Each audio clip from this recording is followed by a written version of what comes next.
Kawasaki is a proud company with a rich performance heritage. Whenever the green machines fall behind the curve in a sport bike category, you could safely bet the farm that the drought will soon pass. As predicted, the heavens have opened up and delivered the new 2009 ZX-6R Ninja, putting Kawasaki back in the 600 Supersport limelight. Since its introduction 14 years ago, the ZX-6R has claimed its fair share of accolades from this magazine and others. Remaining in the hunt within the highly competitive middleweight class has seen the 6R undergo a half-dozen significant revisions or wholesale redesigns during that time.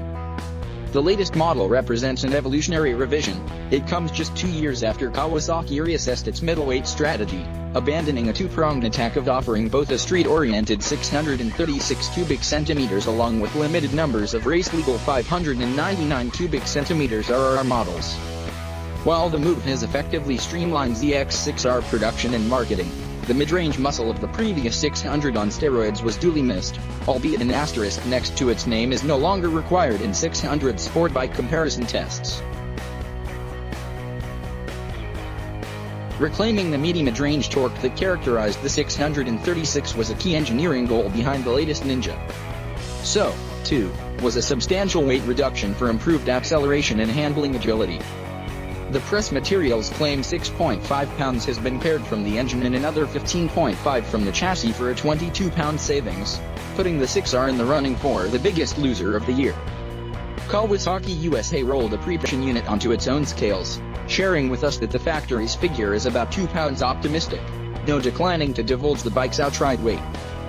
Okay, subtracting 20 pounds from the weight we ourselves obtained within 08 model suggests the new machine should weigh in at 394 pounds without fuel, about 10 more than last year's benchmark-setting Honda CBR 600RR, but easily leapfrogging both the Suzuki GSX-R and Yamaha R6 in the weight game.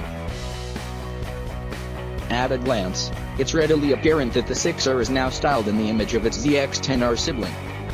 The fuel tank cover is actually a genuine 10R item, and the twin projector beam headlamps now each have integral position lamps, lending the nose of the bike a somewhat cross-eyed stare that has some critics rolling their eyes. No undertail exhaust plumbing and a slightly lower subframe have reduced seat height to 32.0 inches. This, along with the flat saddle now narrower at the front, will appeal to shorter riders.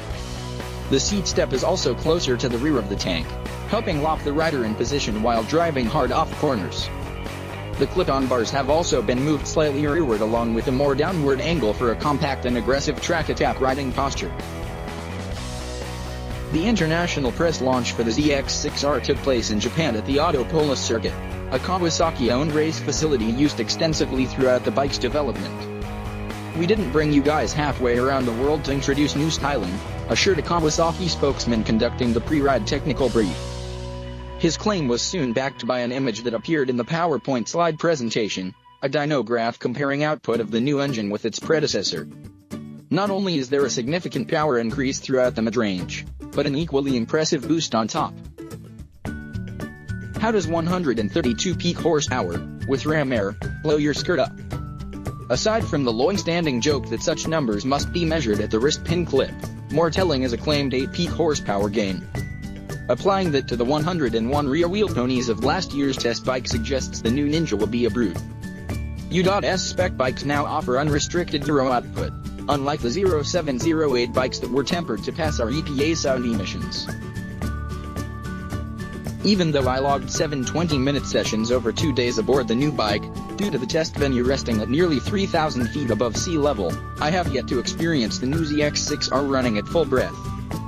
But I like what I've felt thus far, a very roadworthy spread of power that builds in smooth, linear fashion from basement revs to the 16,600 RPM limiter. In the lower gears, a subtle hit could be detected at 10,000 RPM and again at 12,000 with modest over-rev roll-off beyond 15,000 RPM. I adjusted the dash's effectively visible shift light to illuminate at 15,500. Making clutchless upshifts on the light's cue kept the engine singing in its sweet spot. I dedicated one entire session to lapping at a street pace, short shifting, freeway cruise speeds, lugging the engine in the upper gears. Maintaining 7,000 RPM in 6th gear registers 77 miles per hour on the digital speedometer, with very little vibration noticeable through the grips. Although the engine felt impressively smooth throughout the rev range, Past experience dictates a lengthy street ride is needed to fully validate impressions regarding real-world comfort.